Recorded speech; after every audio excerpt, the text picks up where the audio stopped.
ଜାଣିଥିବ ତ ଉତ୍ତର ପଶ୍ଚିମ ଦକ୍ଷିଣ ଏ ତିନି ଦିଗରୁ ଦୂତମାନେ ଫେରି ଆସିଛନ୍ତି।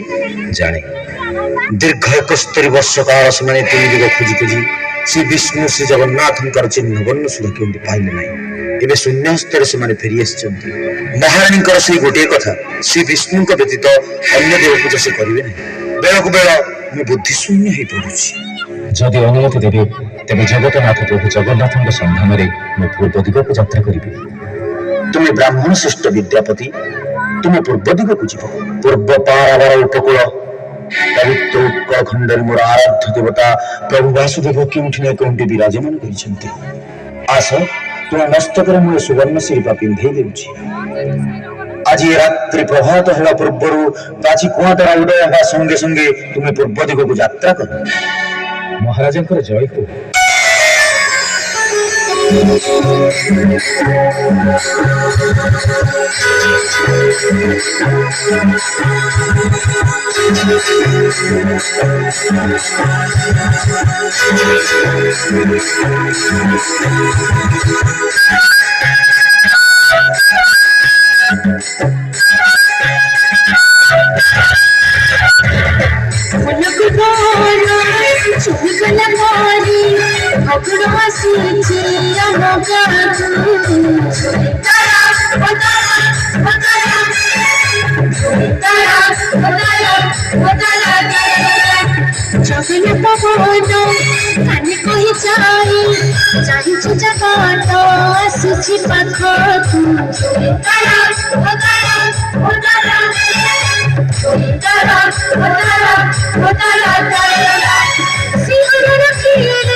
ମଥାରେ ସୁନା ଶିରିପା, କାନ୍ଧରେ ଶୁକ୍ଳ ପଇତା, ଗୋରା ଦେହ, ବଳିଷ୍ଠ ବାହୁ। କିଏ ତୁମେ ବ୍ରାହ୍ମଣ? ମୁଁ ବିଦ୍ୟାପତି। ଏଇଠି କି ଶବର ପଲ୍ଲୀ? ହୁଏତ ମୁଁ ବାଟ ଭୁଲିଛି। ଖାଲି ବାଟ ଭୁଲିନ, ତୁମେ ଥକି ପଡିଛ। ଏଇ ମୃଗ ଛନ୍ଦ ଦଉଛି, ବସ। ଘରେ ତମର ଆଉ କିଏ ଅଛନ୍ତି? ମା ତ ନାହିଁ, ବାପା ତାଙ୍କୁ କାମରେ ଯାଇଛନ୍ତି, ଟିକେ ପରେ ଆସିବେ। ତାହେଲେ ଶବର ଦୁହିତା ଗୋ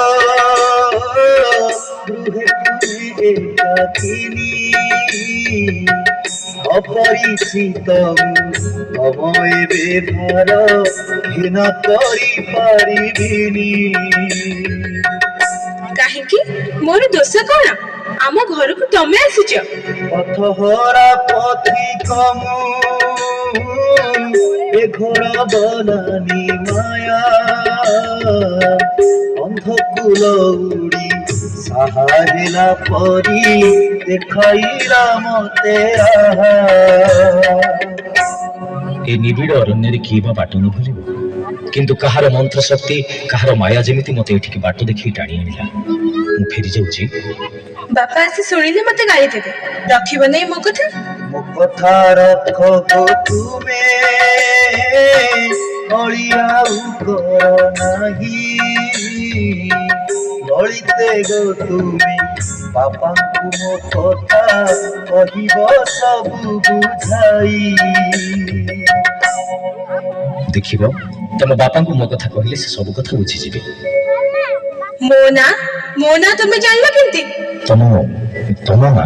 ହଁ, ମୁଁ ତ କହି ନାହିଁ। କିଛି ବୁଝିପାରୁନି ଏ ରହସ୍ୟ। ବଣ ଭିତରେ ଗୋଟିଏ ଅଦୃଶ୍ୟ ଶକ୍ତି ମତେ ଏଠିକି ଟାଣି ଆଣିଲା। ଏଠି ମୋ କଥା ଶୁଣି ଏ ସବରୀ କନ୍ୟା ମନରେ ଭ୍ରମଜାତ ହେଉଛି। କାହିଁକି? ହେ ପ୍ରଭୁ ଜଗତନାଥ, ତମରି ଅନୁସରଣରେ ଆସିଛି ମୁଁ।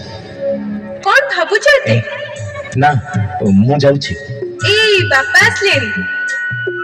ମା ଲଳିତା, ଲଳିତା, ଇଏ କିଏ? ଅଚିହ୍ନା ଅତିଥି, ଅଣ୍ଡା ପୁଅ। ହଁ ତ, ପଇତା ପଡିଛି। କହୁଛନ୍ତି ବଣରେ ବାଟବଣା ହୋଇ ଏଠି ଆସି ପହଞ୍ଚନ୍ତି। ବାଟବଣା? ବଣରେ ବାଟବଣା ହେଇଥିଲେ ତ ବାଘ କି ସିଂହ ମୁହଁରେ ପଡିଥାନ୍ତି। ଏଠି ଆସି ଆମ ଘରେ ପହଞ୍ଚିଛନ୍ତି ଯେତେବେଳେ ବାଟବଣା ହେଲେ କେମିତି? ଆଲୋ, ତାଙ୍କୁ ଠିଆ କରି ରଖିଛୁ କାହିଁକି? ଆସନ ତ ଦେଇଛି, ବସୁନାହାନ୍ତି। ଯିବାକୁ ବାହାରିଥିଲେ। କାହିଁକି? ତମେ ଘରେ ନଥିଲ ବୋଲି। ଆଲୋ, ମୁଁ ନଥିଲି ତ ତୁ ଥିଲୁ। ତାଙ୍କୁ ଡର ଲାଗିଲା କାହିଁକି? ତମେ ଜାଣିନ ପଣ୍ଡା ପୁଅ, ଲଳିତା ହାତରେ ଧନୁଶର ଥିଲେ ତୁ ବାଘ ନା ସିଂହ? ମୁଁ ସେ କଥା କହୁନି। ସେ କଥା କହୁନ ତ ତମର ଆଉ କିଛି କହିବାର ନାହିଁ। ଡରିଲେ ମଣିଷ ଜୀବଜନ୍ତୁଙ୍କୁ ଡରିବ। ତମେ ତ ମଣିଷ, ଲଳିତା ତ ମଣିଷ। ଗୋଟେ ମଣିଷ ଆଉ ଗୋଟେ ମଣିଷକୁ ଡରିବ କାହିଁକି? ତମେ ବସ ପଣ୍ଡା, ବସ। ତାଙ୍କ ନାଁ ବିଦ୍ୟାପତି। ହଉ, ହେଲା ହେଲା ହେଲା। ତୁ ନେ ମା, ଏ କନ୍ଦମୂଳ ସିଝେଇ ଦେ, ଆଉ ଭାତ ରାନ୍ଧ। ସେ ଖାଇ ପିଇ ଟିକେ ସୁସ୍ଥ ହୁଅନ୍ତୁ। ବୁଝିଲ ବିଦ୍ୟାପତି, ଏ ବିଶ୍ୱାବସୁ ସବାର ଘରେ ଅତିଥି ହେଲେ ତମର ଆଉ କିଛି ଚିନ୍ତା ନାହିଁ। ତମେ ଆଗ ଖାଇ ପିଇ ସୁସ୍ଥ ହୁଅ, ପରେ କଥାବାର୍ତ୍ତା। କଣ ଭାବୁଛ? ଓ, ତମେ? ପଚାରୁଛି ପରା, କଣ ଭାବୁଛ? ଯାହା ତୁଣ୍ଡରେ ଖୋଲି କହି ହୁଏନି। ଭଲ କଥା ତ। ତୁଣ୍ଡ ଖୋଲିବାକୁ ଏଠି ତୁମକୁ କିଏ ମନା କରିଛି? ସବୁଦିନେ ବଣ ଜଙ୍ଗଲରେ ମନ ଇଚ୍ଛା ଯାଇ ବୁଲୁଛ। ବଣରୁ ଫେରି ଏଇ ଅଶୋକ ଗଛ ମୂଳରେ ବସି ବସି ଭାବୁଛ। ତମ ବାପା କେମିତି ଦିନ ରାତି ଯାଇ ବଣ ଜଙ୍ଗଲରେ ବୁଲୁଛନ୍ତି? ସିଏ ତ ଶବର ଜାତିର, ବଣରେ ବୁଲିବା ତାଙ୍କ ଧର୍ମ।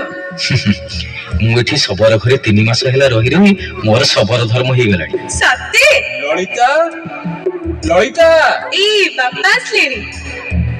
ବିଦ୍ୟାପତି, ଏଠି କଣ କରୁଛ? ଇଏ କେମିତିକା ଅତିଥି କେଜାଣି? ସବୁଦିନେ କୁଆଡେ କୁଆଡେ ଯାଇ ବୁଲିବେ, ଫେରି ଆସି ସେଇ ଅଶୋକ ମୂଳରେ ବସି ଭାବିବେ। ବିଦ୍ୟାପତି, ବସ ବସ ବସ। ମୁଁ ଏ ପଥର ଉପରେ ବସୁଛି। ତମେ କିଏ? କୋଉଠି ତୁମ ଦେଶ? କାହିଁକି ତମେ ଆସିଛ? ଏ କଥା ତମେ ମତେ କେବେ କହିନ କି ମୁଁ ଜାଣିବାକୁ ବି ଚାହେଁ।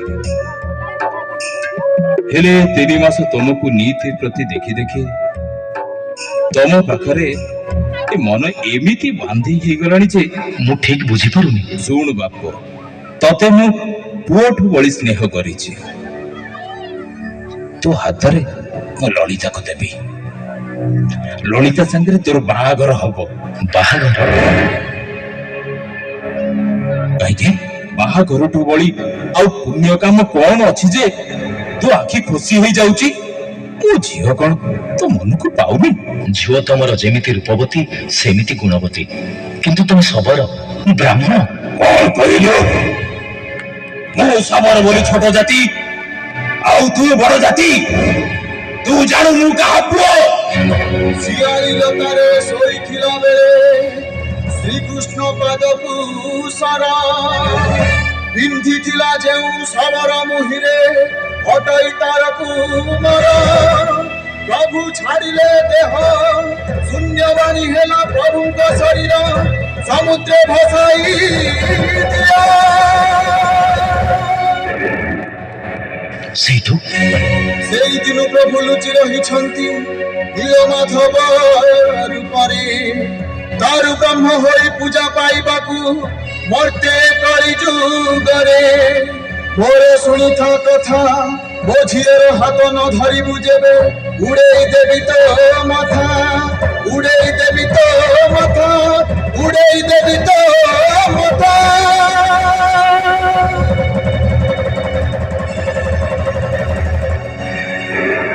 ଜାଣିଲୁ ତ ମୁଁ କିଏ? ଲଳିତା, ତୁ ହସୁଛୁ? ତମ କଥାରେ ହସୁନି। ଯେଉଁ ଅଦୃଶ୍ୟ ଶକ୍ତି ମତେ ଏଠିକି ଟାଣି ଆଣିଥିଲା ସେଇ କଥା ଭାବି ମୁଁ ହସୁଛି। ମୁଁ ରାଜି, ଲଳିତାକୁ ମୁଁ ବିବାହ କରିବି। ମୁଁ ଜାଣେ ତୁ ରାଜି ହବୁ।